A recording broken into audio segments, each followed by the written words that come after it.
废了。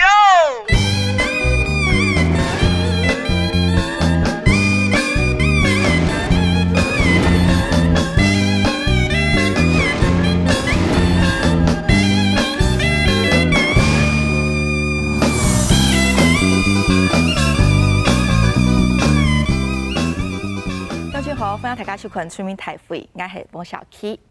回教嘅议题到台湾讨论的动年嘞哦，关心了张议题嘅向前可能到研究有注意到两条新闻。第一条呢系到苗栗嘅新会国小记到为回教，不过家中还有提供村民记到都起来反对哦，主新的回教会慢来维系亲亲抗议，也产生了一度嘅冲突。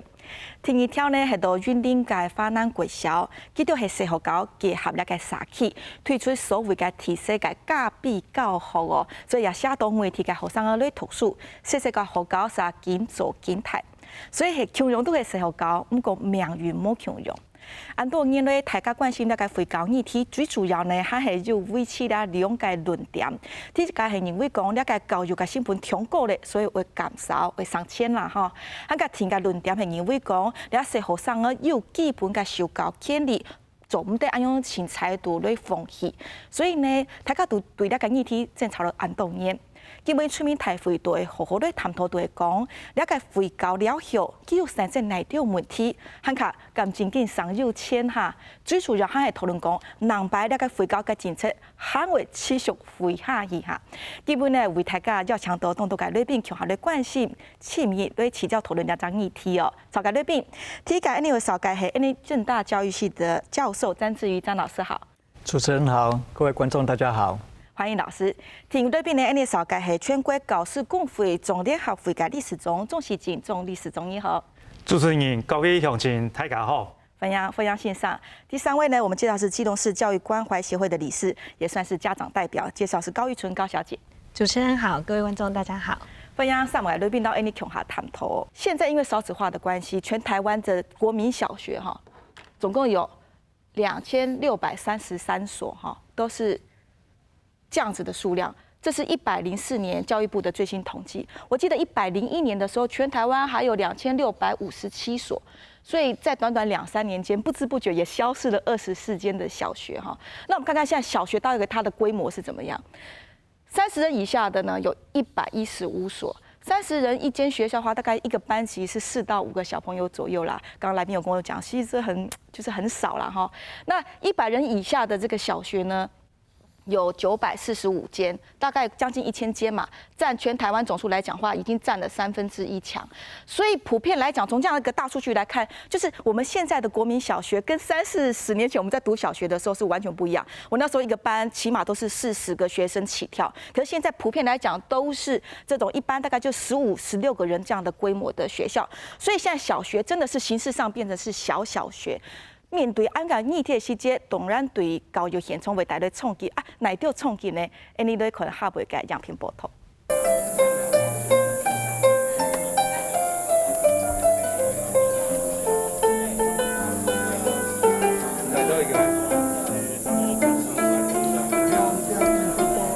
一条我以苗栗3班太平国小9門嘅路，今年天天浪熱，路順都掉內咩綁時代。路後含標嘅一類，太集會連出版，一種字已經本年下到在啲名嘅嘢。日天下晝時頭，學校嘅運通票就會有一場演講會，係希望大幫安內為大家做下來數據太平國小。因為我們之前也有去立法院陳情過，也有去縣政府前面抗議過，我們就是不想被說成模糊焦點，怕用暴力啊或者是什麼不正當的方式去抗議。我們想用溫和一點的音樂會去表達我們的訴求。呢座地方由大家強下作為基地，6年級嘅泰國哥就帶定一條好梯，強下嚟照顧好高地度嘅結業。要養也要一定要就是也要負責照顧啊，沒有照顧他們也就是不能這樣。這雞是我們自己做的。樓上有一間木工的那個教室，木工老師帶我們一起做這一間房子給雞住。一開始這些雞子呢，待在籠子裡。其實也未係好夠補償嘅一部分，大家都希望也按的意见，由台面生态学校盘成计划，认真的学校做得迅速经营。咱们在太平国小甲个别飞起啦，也就算到唯一的艺术国小。偏远地区啊，吼，你啊，做嘛要浪漫，一直做社会辅导嘛。你还有同啊，你啊，唯一的太平村，跟唯一的学校，伊的政府教育飞起，我哋太平村马都冇，平常就马都冇呀。跟我哋研究，然后第二个村安阳嘅高啦。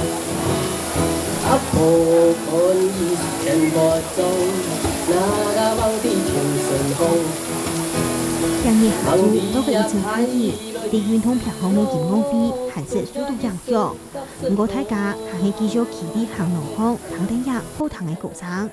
就像夜头，上海同夜头声音的天数古学校村约按揭听。听下你看到了解太平国小啊，给全高个后生儿诞强25届哦，只有25个小朋友，所以学校真的是很小。不过小有小的特色，你看小朋友还在校园里面养鸡哈，从小就接触大自然，然后有好像别于大校规模小朋友成长的那种自然的情境。不过呢，我们刚刚在影片我们也看到，其实哈，连下全台湾改学校普遍都很按用改规模。我们就来看一下，全台湾刚刚讲的是115间的这种30人以下的迷你小校，它的数量分布在台湾的哪一些县市哦？看到这一张手板整理出来的，新北市10所，苗栗9所，往下以南看到南投、澎湖、嘉义、花莲都有10几间。都是30人以下的，就是所谓的迷你小校，就是比小校还要更小的学校哈。我问题可不可以先请教詹老师？你研究这样子的一个这个议题这么久了哈，好奇请教是说，有人提到说，其实我们讲那种废小校的问题，严格来讲就等于是偏乡的问题，因为小校在偏乡的数量比较多，所以显然要废校，对乡村的整体生活跟教育的品质就会受到冲击，是这样子解释的吗？你的观察？在偏乡里面，一个学校几乎就是它的文化跟知识的中心啊，不只是教育的中心。我们常碰到很多的这个社区啊，他可能有民众可能很多人都不识字，有时候他需要念一封信，还会跑去学校；有时候他希望有人帮忙代写一点文书，他跑去学校；有时候他需要拟一个公文，他也跑去学校。所以其实学校的功能扮演非常多，它几乎有点像古代中国的某一种社会里面，就大部分人都不是知识分子，只有这个学校有知识分子，所以他们几乎所有跟文有关的都跑来学校请求帮忙。所以其实一个学校在一个社区或乡村里面扮演是一个文化跟知识跟教育的。所以你是说，比如说像花莲县的玉里有这样的一个问题现象，但是在台北的大安区可能就没有这样的功能，是这样吗？在都市里面，因为大部分人在经济状况或者是教育或者师资的状况，一般来讲都比较多，而且他能够寻求的资源也比较多，管道也比较多，所以他比较不会仰赖学校。是我们看到说这样子的废校。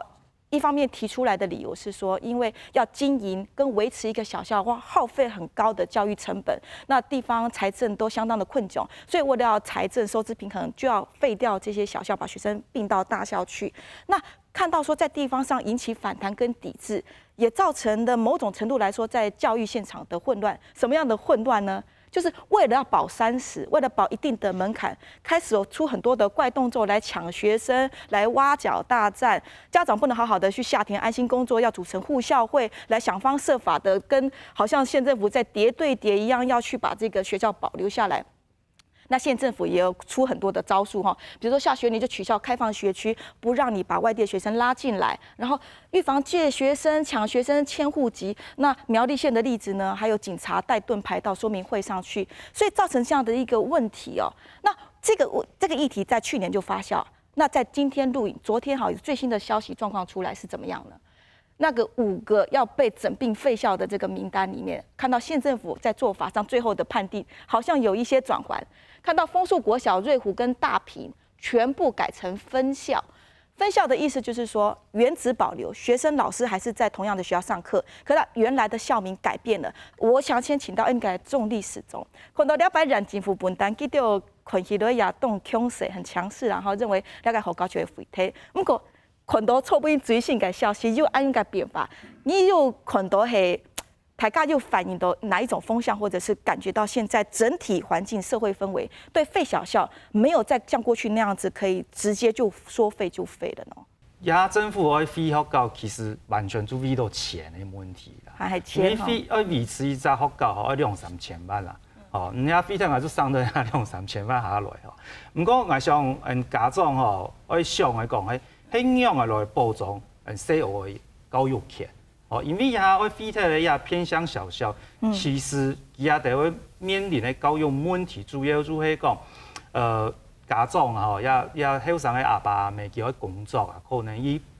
都市工作，迄老人家提带小人的，哦，迄无注意提防无产业破发展嘛，哦，故说样的来保障小人的教育权，让其也得到好的教育，哦，也可能上也可能係青创业的，也学校迄没有维持下来，迄没一定对小人的教育好，哦，佮无一定，因为。假使讲伊咧办的吼，将2-3只小人的，其实这位教育的观念来讲的话吼，教育唔像迄先生教学生的天天，还有学生的老学生的向下学习，向下安尼文化触及。故说伊只办的学校学生的特色的时候，其同学的学习文化触及唔拉的时候吼，其实对小人无一定有利啊。当然，一下发展特色学校，迄一个趋势啦。哦，伊也做的翕书吼，也想要参加安尼有特色学校的家长来也在学校读书。哦，不过我想吼，整体下咧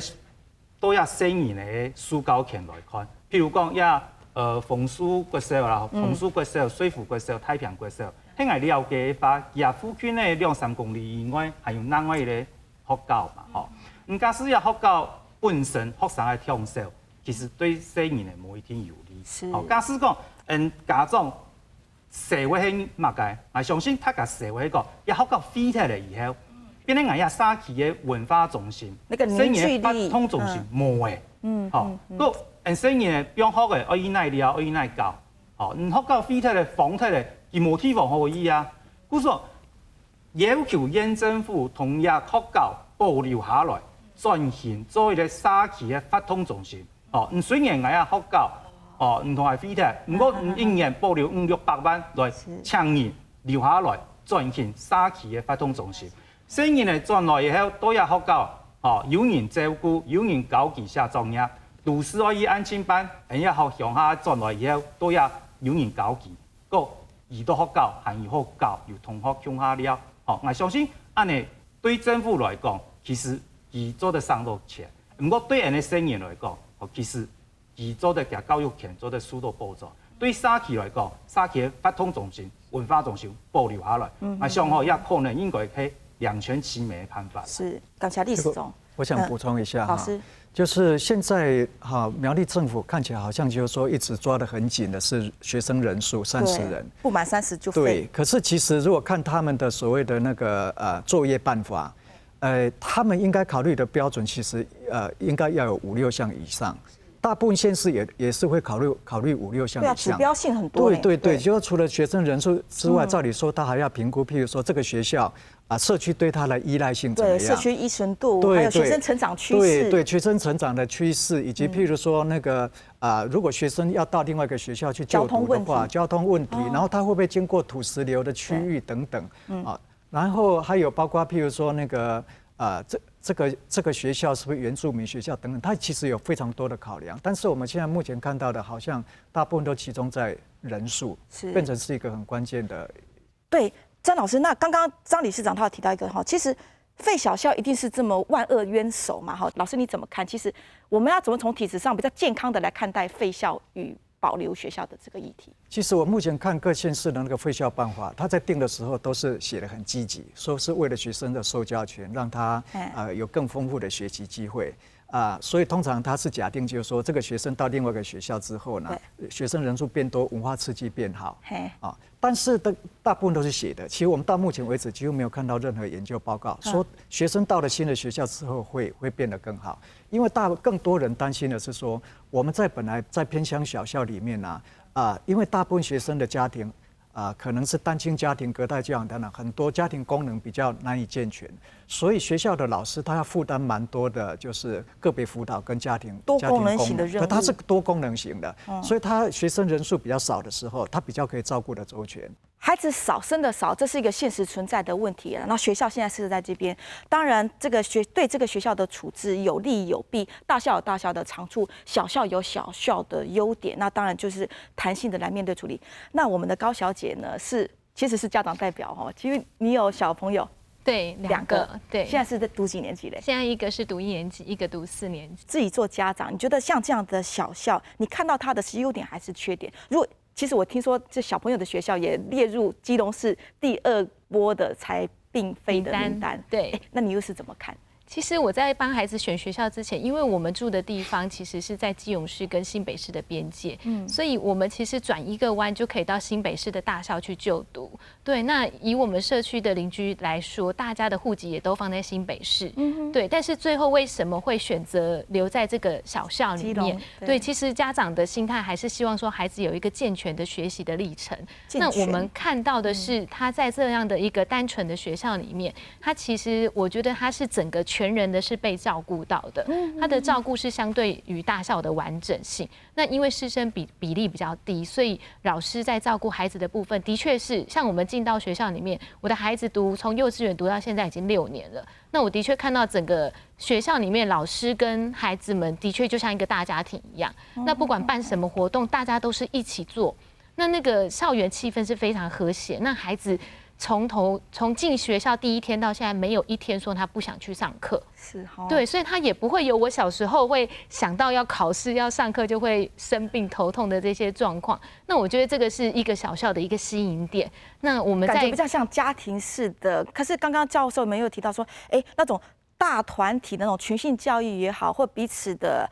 不同的家庭成长环境、不同的人接触的那种学习刺激，那家长又是怎么看？好像少了这一块。是，我觉得这个部分的话，的确是在课堂上面的刺激会比较少，对，因为我们有一个班级，它里面只有5个小朋友，对，那家长的确会担心这个部分，说孩子在课堂上学习的刺激来源是比较少的。但是其实，在这样子的小校里面，因为大家都是像家人一样，所以平常下课他们都会一起玩，对，那很多的学校里面的活动是一起进行的，所以在其他的同侪互动刺激上，包括上社团活动，都是混龄在做的，也不会少。不会，其实不会少，对，那反而是那个感情比较紧密。那像刚刚教授说的，我们其实没有什么霸凌的状况，对，那这里的孩子也都很单纯，我们没有什么比较啊、心机那一类的，孩子都很单纯，他们不会有隔夜仇。那我觉得这个是一个人格养成很重要的一个阶段，所以我觉得孩子在这样子的一个小校里面学习，我觉得是非常值得的。办学校真的这么花钱？废学校就可以省钱吗？哈，看到一间小学，我们刚刚看到的全台湾有2600多间，每一间小学我们看到这是以30人以下的规模左右，最基本的哈一个学校6年级，1500万要经营一间学校。那花1500万当中呢，最高的还是在于人事费的支出，校长、老师的薪水6、7万起跳，再加上年终。这样算下来，至少超过60%，甚至更高。其他像教学环境啊、教学设备的一些补助经费，再加上水电，就是要这些钱。那我们再来看到，刚刚我们也看到苗栗家里的5件为负担感好高。从一个学校从有到无，它会有一些过程。这学校太小了哈，造成地方上很沉重的负担，所以我要把它变，要不就变成分校。要不就变成分班，要不就真的太小了，无可为之徒，所以就把它废校。还有一个其他是什么？我们后面再来讨论。那我们看到刚刚也有3个本来要废掉的小校，后来在县政府施以缓兵之计之后，是变成分校。可是分校可以分多久哈？它到最后会走向几个途径？一个分班，一个最后还是走废校。这里有一个例子，我们刚刚看到那个福德分校，它在民国50几年的时候正式成立了福德国小了哈，所以它也是将近好几十年的老学校。后来在103年的时候，因为人真的变得很少，就改成了福德分校。那今年105年的6月20日，昨天嘛，就正式废校了。所以短短2、3年之间，从分校走掉分校，还不是就是2、3年的时间。所以这个问题，我可以先请教，因为重历史中。看到了下台湾嘅教育方向，当然还係講要多多嘅考量。不過按樣一棍看下來，也還係會高啦。主要講都係千。你聽下也係講，到底呢個問題係從跳過到呢下度，以前冇辦法解決，人擺呢還有繼續會下去嘛？我想因為人口集中到都市，佢可能无办法改变的一个趋势啦。哦，不说人家偏向，假使本身无一家产业的话，哦，无办法也吸引人后生人转来，哦，生年4年会进来进少嘛，哦，不说含喺转到也讲样的保障，也偏向学校的、小学的加私教育的权利。因为我哋也看到嘅情形，就讲也偏向学校的生意咧吼，当多主阿公阿婆睇土嘅，哦，家庭功能唔拉不足，嗰個佢也就學校學習下過以後冇人教，過來文化觸及也唔拉，嗰所變咧當多小學嘅畢業嘅以後，哦，我寫也唔曉寫，算也唔會算。故所安尼吼，讓佢哋學習嘅效果做提升。吼，我想還有一個方法，就係講，小學吼，也有一個實驗教育，都混齡教學。對，剛剛高小姐有提到。不說除他也真如果變咧小學嘅吼，做得加幼兒園，過來加國中部，吼，變咧從幼兒園3歲到15歲，全部集中到在學校，吼。也有大嘅，有細嘅，吼，細嘅同大學習，大嘅同大細嘅，吼，就像高小姐講嘅，也學校就像一個家庭用嘅，吼，其實也係一個方向。好，如果說小校哈真的在做一番體制上的調整之後，就可以避免掉那麼高的人事費的支出嗎？就可以真的廢校有省錢這件事情，你可不可以來做個回應？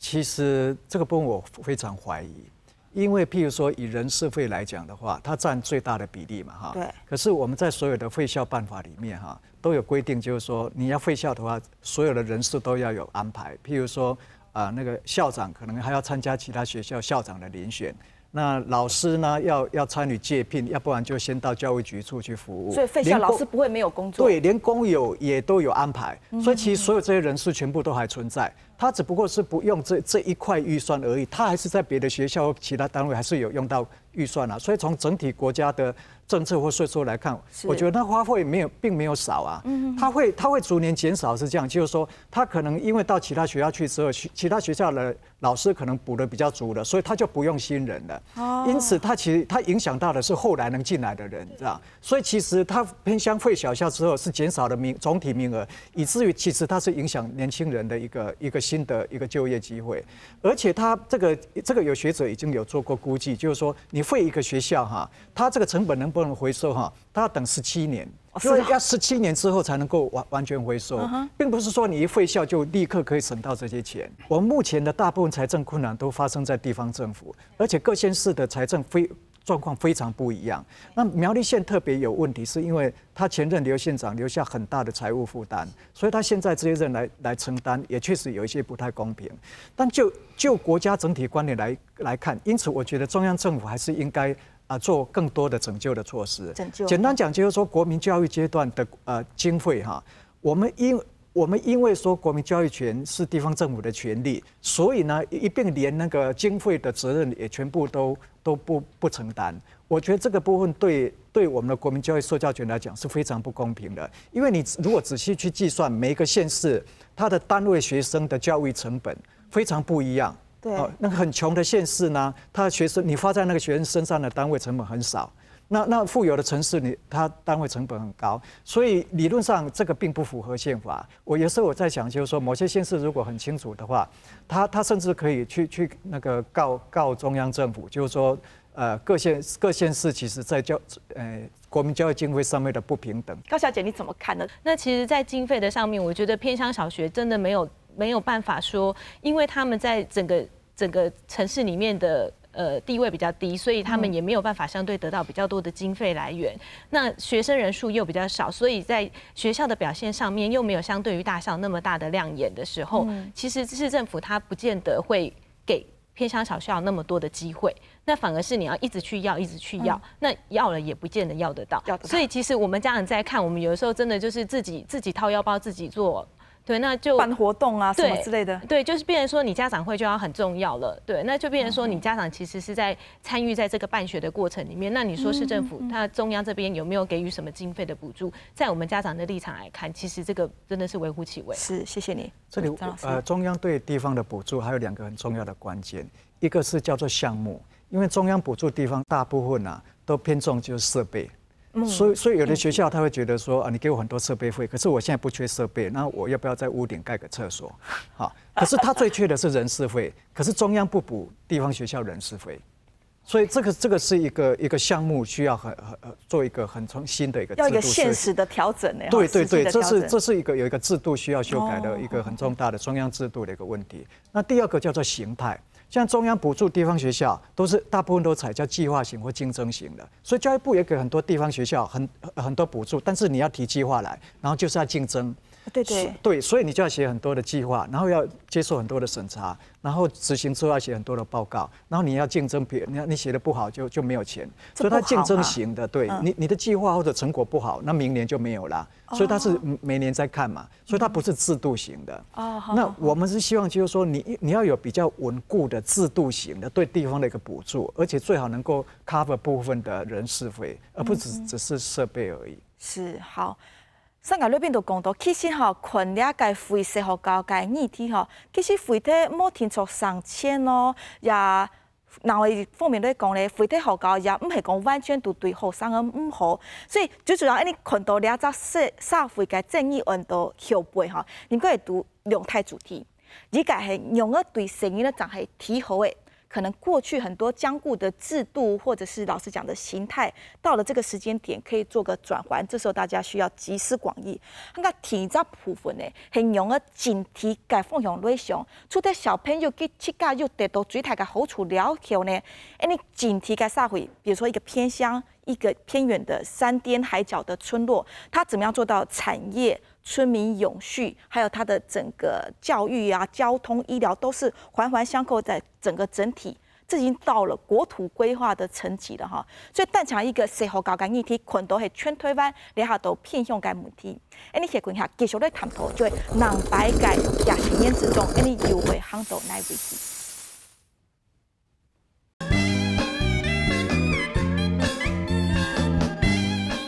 欢迎向朋友哥转到村民台会讨论现场，因为下台湾嘅小学社会教大部分规模都冇几大佢甲电到学教嘅学生嘅艺术变到动手嘅时节，你下嘅真正系废体，不过废体系唯一最好嘅办法下，到大家嘅细嘅少嘅学生你做啲重新思考，用你本基调就较好嘅发展，你谈一下冇？你个家中嘅乜嘅想法、老困法？就是好可惜这里很好啊，也是会怕小朋友出去外面跟他们从来没有在一起，然后会怕小朋友给他们欺负样就是怕啦。业业4年也当上榜当认证又得奖嘅台美认证现在可以转型希望政府还有县政府还有中央可以补助转型转成美泰那个生态学校也得没当到学校转型都成功把这个以前的那个文化一起带动起来我们学校一般才4、5个，像家教一样，然后要参与什么活动都会，你家的小朋友都有机会。你在外面20几个人根本没有机会。对啊，老师改作业改到手很酸，但是没有人敢讲这样的，没有人敢跟校长、敢跟他的主管讲说，我改作业改的哇那么多。小学校不一样4、5个人，你分一些进来，或者说有派交通车调查一下意愿，有意愿的让他进来念嘛。我说3分高可能就是战反之际抢死都丢学校没钱了，没了，都废掉了。那神也不是这样死这个教育是百年大计再穷也不能穷小孩子再饿也不能饿小孩子的肚子去附赠那些查一些资料的话，比如说我们现在目前来说，我们下新生今年报到有10个，明年也有差不多有6个到7个，后年有16个。对，所以我们这几年的学生只有一直往上增加，不会减。对，所以我们的要求县政府就是说，看看可不可以给我们新开这个机会，我们可以把新开国小做得更好。就连家长都讲吼，希望咱了解石虎狗保留下来，因为呢，其实石虎狗有机的特色，所以用心去请多人来好好做，了解虎狗就做得发挥其最大的价值了。我们来看到未来几年，大概我们的从出生率，还有在国小、国中的新生报到率的这种几个大数字的预测之下，我们来看看将来我们政策有可能怎么走，专家怎么看？我们从105年就从今年度开始看了，以10年为一个单位往下拉，慢慢看这样子的走向哈。专家预估啦，大概未来我们的小学的这一个班级数的规模常态，大概是20人到25人。张老师，一个班20到25个人，这是一个很理想的数字吗？将来如果人口成长都会慢慢维持在低档前进，就是你要高也不会再高了啦，就是10几20个人。以因应这样子的一个我们现有的国家的一个年轻人的小孩子的常态，你觉得在教育上又应该有什么样子的因应之道？我们在国外看到很多的案例，就是说哈，如果人数真的变得非常少的话，刚刚提到的那个混龄教学是一个不错的方式。我们要考虑的就是说学生如果要增加他的所谓的文化刺激的话，第一，他可以跟其他班、跟不同年级的学生在一起上课，而且他更符合社会常态。我们在社会常态里面，其实大家互相学习，我们可能年纪都会差很多。但是在学校，我们过去其实太同质性，所以混龄教学它反而比较符合社会常态。然后老师也可以安排很多其他的课程，是可以到其他学校去参观访问的，到都市等等。所以他只要有这种所谓的业务费或者活动经费，其实他在文化刺激上面是很容易补助的。而且里面最重要的一个方式是叫做就是网络世界。对，很多偏乡其实现在，因为教育部在过去1、2年曾经花了很多的那个经费，把那个所谓的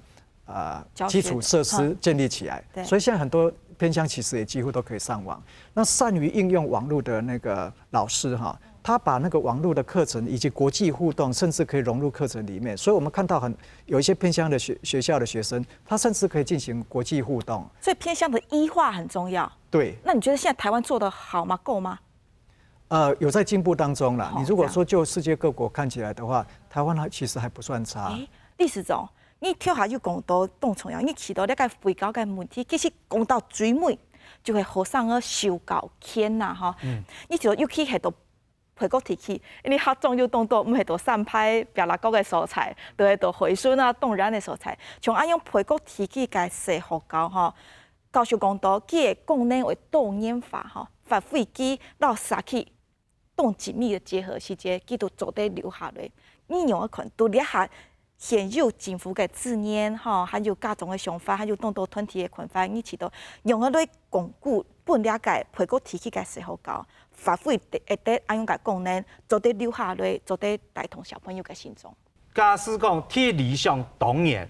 大家學校有判出特色，有較多人都我來想來討，唔過我想我判出安尼特色咧，可能係少部分啦。再來，我想做安尼混齡教學，因為學校嘅功能唔像小學嘅唔像小學嘅，有幼兒園。有都會做，嗰樣用呀家長，佢做嘅較唔是按飛行，而送無強走，其他就好教，也係個方法啦。唔過再過來，如果假使真件不得已嘅時候啊，我坦白講，其實政府也非學校全部就會遇到錢嘅問題。還是為了錢費效。講省冇幾多錢，唔過實際伊個學校。主持人講要1500萬，實際我就了解唔止安尼錢啦，還不止這個經費哦。但像平常嘅錢，可能高中注音平常嘅錢就怕唔止1500萬。佢賬目上佢出價與飛到一隻學校，佢出價都上到2、3千萬。飛到也沙起，加一下政府講拍地位，佢做一激發，我做喺飛啊，也有啲抗爭，理想上係當然做留下來。唔過，因為像我哋專門行沙飛運通、行街頭、行關咧，我哋當了解啊。佢整件記住喺我飛行嘅時候，唔用喺抗爭，不过新开国小好像刀下留人了呢，他准备要做转型特色小学。伊也就这边要较激烈嘛，要社区有共识、有凝聚力嘛。除了激烈之外，是不是它的产业实质的文化内涵够？加农村业会主讲，加也有产业多几到位哦，加个附近的全部生产台里啊，哦，水果当多啊，基本生产业。所以历史总还没起到讲产业吼，其实系。回口提起互高洞出来一个点吼，系讲做在整体类赖体类，就是它的突围存亡的一个重要关键。唔会查。该詹老师，我想补充一个关键，这里面总共有2个关键，一个就是说产业如果能复兴振兴的话，它是可以吸引人在当地居住。那另外一个关键就是说，这个学校如果从教育的条件投入，它的实验或转型或特色能成功的话，它必须要搭配叫做大学区的制度啦。大学区怎么说？对，就是说，那个县市政府必须要容许这个学校哈，它的学生来源哈，不限于当地跟社区。不要限制学区嘛，刚刚对你不要限制学区，对你一定要慕名而来的你就来，反正我只要有本事做出特色。对，这样的话，它有可能吸引那个城市的学生会进来，甚至就是说其他县市的，我们看过办得非常好的一些另类学校。它放在非常高的山上，也是非常偏远，像譬如说乌来啊什么等等的。然后它可以吸引，譬如说台北市、基隆市都有人开车开1个多小时把孩子送到那里。但是老师，我们现行的制度要涉及才能够读当地的学校，是为了学生就学的便利性，它跟现有的政策的价值跟理想是冲突的吗？你不会啊，因为你当地的学生还是优先啊。你现在是因为人数不足，你希望增加人数，然后希望增加文化刺激，所以你当然希望很多其他的地方也能够来。对，假如你有一天真的就是学生人数过于太多了，你需要做筛选了，你当然可以定一个就本地优先啊。都很弹性呢。对呀，但是你范围应该扩得很大，而且甚至要把教育本身就当成一个产业。你知道我们有一些另类学校哈，他已经做到就是说连美国加州都有家长送学生来读因为他还坐飞机。不，他孩子来就住在这里了，一住就一整个学期了。那他为什么会像这样子呢？因为他是华侨子弟嘛，所以他会希望就他的孩子想受一点那个东方的华人的教育。可是他又看大部分学校太升学导向，天天考试，所以他觉得学生会适应不良，他无法适应美国那种文化跟环境，就是说不同的哈，跟美国文化不同的那种学校环境，他可能没办法适应，所以他去找，他后来发现这种另类学校具有比较自由型的，或者带有一些所谓的那个叫强调自由思考，然后叫自主学习这个学校，他发现很适合他的孩子，所以他就会选择这样的学校去。所以你如果真的办得好，有理念，然后有良好的执行策略的话，它甚至可以变成是国际型的学校。是，所以这样子听下来，发现其实我们的基本教育还要经营的蛮辛苦哦。以前只是听说读写，现在要想方设法的加花加料哈，才让这个学习效益更大。那高小姐，我想请教你，刚刚说了从家长的角度来出发哈，国小6年让孩子很快乐的全人式的成长固然很好，那家长会不会想这些他们学到跟自然共存的这些快乐经验，将来带得走吗？现在在传统的这个学制底下，很注重自愈，你们会担心孩子将来这些他们的技能可以跟得上大众，可以跟得上他们的学习进度不会落后而产生遗憾吗？我觉得这个部分呢，我要讲一句话，就是身体学会的谁都带不走。所以你在跟大自然学习到的时候，是你整个全人的培养，你包括你的对你的体能、你的品格，包括你一些看事情的角度，你会跟讲得明白一点，就是你会跟只会读书的孩子想的事情是不一样的。对，那你未来在看待包括挫折容忍力或者是一些事情的应变力，你的人际关系、你的情绪，我觉得这都是全面性的培养起来。对，所以我不觉得说这个会有跟不上的问题，因为我一直都觉得说孩子从小到大他的基本精神一定要顾在，一定要顾好，所以我把孩子选择放在小学校里面，就是希望他在这个根的部分能够扎得稳，而不是只顾在一些表面的学业。因为你看我们现在回顾起来，以前考了什么学了什么，其实都不记得，很多都只是后端的，直到他有很健全的人格或者是他的智能，其实吸收这些专科知识都不会算完。是，而且他动得够多的时候，其实他就静得够久。所以他只要发展的够好的时候，他大小肌肉都会发展到。那未来他要学习的时候，他其实有他自己主动学习的动机，他有他的意愿，他在学，只要你想学，基本上没有学不来。你在大自然里面就是这样。对，因为你已经有非常丰富解决问题的能力了。谢谢你哦。原来新一代的家长是这样看待孩子最基础的教育。该钟律师怎么补充？我想吼，私营教育做的好啊，吼，当然我吸引当多家长送学生来读。吼，不过我想青春业的含迄爱同遐地方的家长沟通吼。譬如讲，遐新开国小、遐太平国小，只要一家家长认同去转型，吼，转型有特色小学，迄当然冇问题啊。不过我哋遐有看到一种现象，就讲遐学校、小学校爱废汰的，嘅高中啊，吼，佢想要转型，伊同诺贝尔团体来讲，吼，讲好要转型实验学校、特色学校，是不是每个家长都支持？问题地方嘅伊了家长唔支持，变咧唔转型遐特色学校嘅以后。佢無認同遐特色課程，佢係本身佢係做得對遐學校讀嘅，佢係無認同下送伊迄隻學校讀書，佢送來對遐地方嘅遐學生嘅思考權係好嘅，亦係行下唔好。哦，我相信因為遐特色學校、遐實驗學校吼，佢動多種方式，有啲配合還係有宗教團體嚟支持嘅。哦，佢唔係特隻家長做認同，故說唔可以轉型遐特色學校。一聽到同樣地方嘅家長有溝通好，地方家長也有支持，哦，認同安尼嘅方式，願意同學生嘅留下來送伊遐特色學校，伊喺將去保障遐偏向學生嘅思考權，喺無電到攞外地人來讀，本地嘅學生嘅電到去送出去攞不讀，咁你就。这也是一个点呢。我们郑老师好像听得懂客家话，来，就是说，因为实验学校哈，它不是就是说我想做立刻可以做了，它要做很长的准备。对，你要有家长支持、社区支持，校内老师也要支持，校内行政团队也要支持。也是。那因此，你的学校其实要先，或者这个社区要先预知说，6年之后。我们的新生入学人数是多少？我们人数变化是怎样？所以就要提早去准备那个实验学校，因为它不是说办就办了，它是一个长久的一个准备过程。这还蛮需要科学性的哈。起码要有1年以上，最好是有2到3年的一个准备过程，因为他老师要讨论他课程结构的怎么样重新调整，课程的特色会在哪里，然后教师的社群怎么经营，怎么相互支持等等，对，怎么样引进社区的资源，怎么样走进社区，他整个的这个准备的过程，我所有目前看到为什么实验教育3法通过之后，到目前为止好像有申请成功的不多，因为他需要一个蛮长的一个准备过程，而且他要提审查什么等等好几关的审查，其实它是一个非常严谨的一个过程。那所以它就是要提早准备。好，那如果没有预知人数的这样一个变化，提早准备的话，它大部分不可能成功。你都在看下边个样片吼，其实对了解会转型做特色学校吼，你还有哪条示范做得看呢？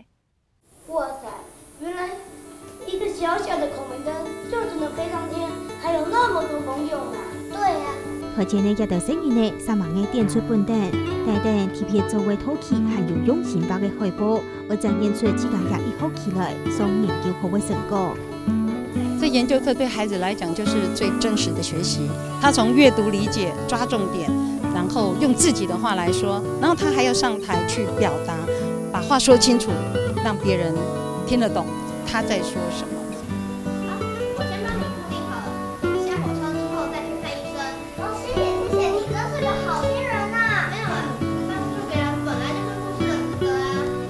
也正研究课无高本，也就会日前伫新竹北部3项的太平国小发展出来的多用智能特色教学方式。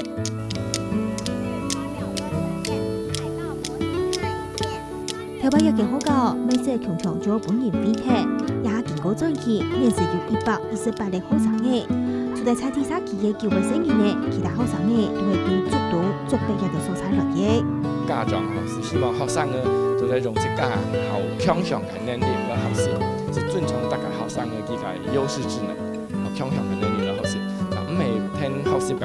重點用到分數當中，所以當到家長是希望對來來回讀書。有沒有去過海邊？你們去過海邊嘅時候？是不是海跟天是這樣一條線？另外，呢種發現呢，名副實學係用媒體處理的教學方式。第一大白些生年呢，上涨年纪强下好起，唔係啲一般睇下上上嘅90度風落好，加到早點早點自家興趣去好去成長。一定教育要協助孩子，讓他們的生活不一樣。我們是做一個方式來做一個學校，所以年輕的家庭可以在自己的鄉村可以有一好的教育。大定生年呢，行動腦背，老教學等於成班，下個同沙期連結起來。高中每時期，老母天受益教學方式，地作法用下單機。安尼嘅生年呢，從細就會關心氣候，接觸到農業韓國環境。安尼講起來，農業韓國較種下嘅蔬菜，而且也有為新希望。面對呢下細細嘅學校、少少嘅學生，按用嘅家庭心態吼，到底呢個教育政策能擺為用嘅行度變到大家關心。從跳下呢看到。當一個細細嘅學校，佢個藝術變到動手，負擔變到動創嘅時節，就跳過都係度到去回睇，分高分班回高掠掉吼。咁講面對未來安嘅變化，呢用我哋重新思考，係咪要提示條路走未來，做得要較快創新嘅做法。來進行了解現實的挑戰哈，當然因應這樣子的一個現況，那在教育界也形成了一個很大的思潮的翻動，包括我們的實驗教育3法，還有針對偏鄉教育專法，現在也都在智庫形成討論，將來這個可能送到政院、送到立院去進行審議討論哈。從安樣嘅方向都係希望講，面對安樣細細學校，安樣嘅現實挑戰，用一做就係對整體嘅體會。那個問題我先為請問安呢個中立始終啦，從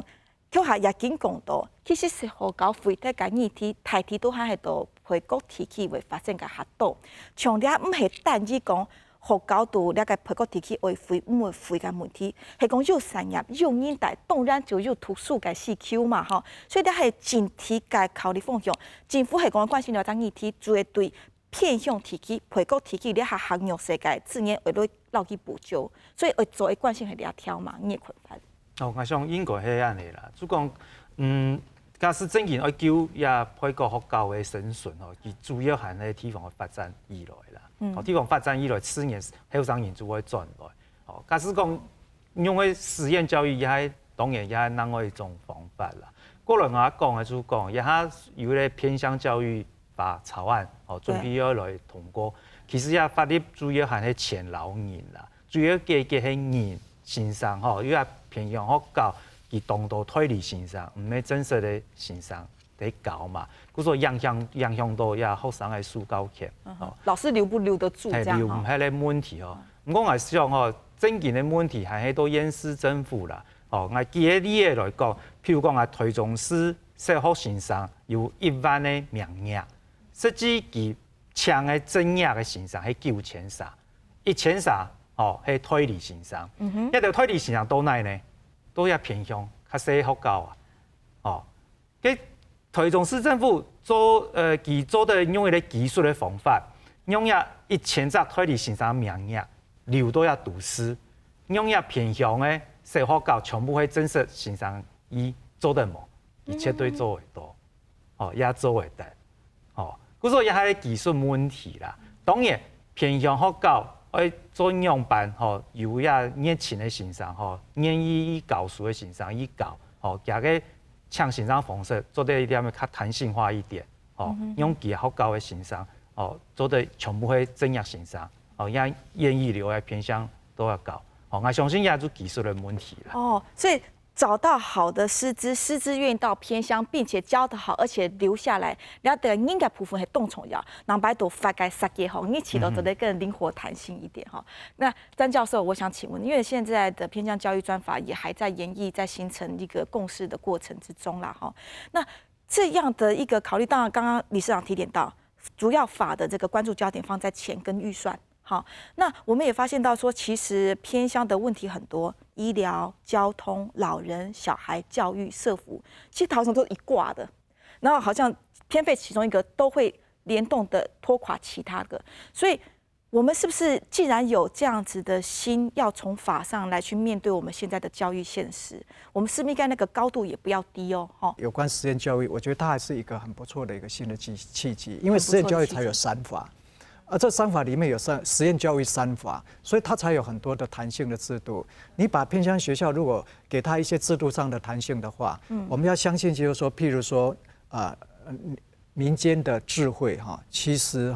比我们想象的丰富。我们政府如果想着什么事情都自己来做的话，其实常常做得不好。可是你引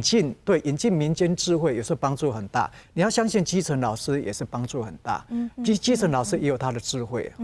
但是我们现在在推动那个实验教育的时候，因为有一些县市政府还是太过那个集权的思考。譬如说，他会这样讲，就说你们学校办实验教育好了那你们做华德福好了。由我来发动指挥啊！对，就是教育局就指定你做个什么实验这样。那我觉得像这种的思考，它就是没有引进民间智慧，然后它就是没有对基层教师的智慧有足够的信赖感。你随便一个学校，它应该做什么实验教育，它应该要由下而上自己去发展。所以我才说，对在地特色自己比较了解。对呀，它应该利用自己的优势。我要我的学校发展什么特色最好，不是人人都去做华德福啊！我看过非常好的体制内的转型，甚至用不到实验教育，可是他自己体制内转型就做得很成功的，就做得很精彩了。对，特色都不一样。你像比如说汐止有个国小叫做白云国小，它单纯几乎利用就各科目的一个创新教学，再加上医化教学做的成功，它就足以使他学校的学生人数这样子。国小曲线又上去了。对，你像那桃园的介寿国中，他利用他那个乡村地区，他们那个竹子很多，他发展竹子课程，然后带进学科知识。因为竹子竹子可以艺术，然后你可以要烤面包怎么发酵，它要带进很多化学知识，它用这样去串，它也可以串出非常吸引人的课程。所以说，你说种大梨、种咖啡这一些算是农村产业，都是一个知识的保护。对，你像新竹光武国中这个更有名，它发展爬山课程、溯溪的课程，然后环岛单车的课程等等。它以前本来是个流氓学校，学生人数是这样下降的，10几年前。然后带了这些课程之后，他的学生现在整个上升，一直到整个学区变成溢满，是吧？导致那个新竹市政府必须在那个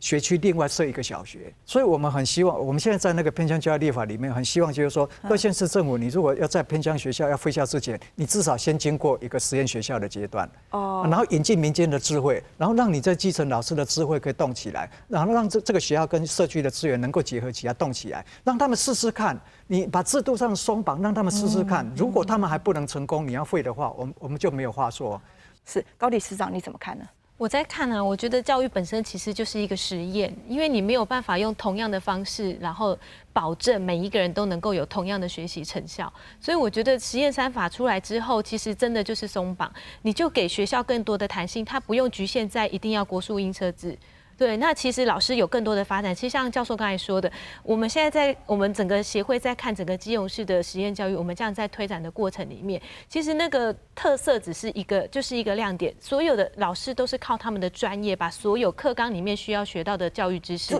都融进去了。对，那他可以走主题式课程，他可以走混龄式教学。那其实放进去之后，孩子，你看，华德福他们在盖一间房子，其实盖一间房子，它里面要用到非常多的知识跟技能。对，那孩子大家在数学上面、国语上面，他通通都会用上去，所以不是真的像我们自己在看说啊，就是每天都在玩。其实他们玩的是很有深度的。像实验教育当然是一个方法啦，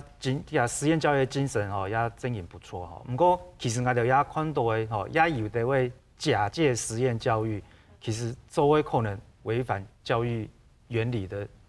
这么严重吗？故说。因为国民教育其迄基本的能力的培养啦，故说政府还有一定的监督还有一定的掌控也应该政府的基因做我们的不用特啦。咱就瑞并手拱多盖现在的政府一手呢是这个号召青年返乡，一手呢如果还是持续废掉学校的话，这不是变成互打了吗？所以两个国府、政府跟警察对整体的考量可能都会好好来思考的。呢场係基本嘅出面提會，非常感謝大家收看，恩再會。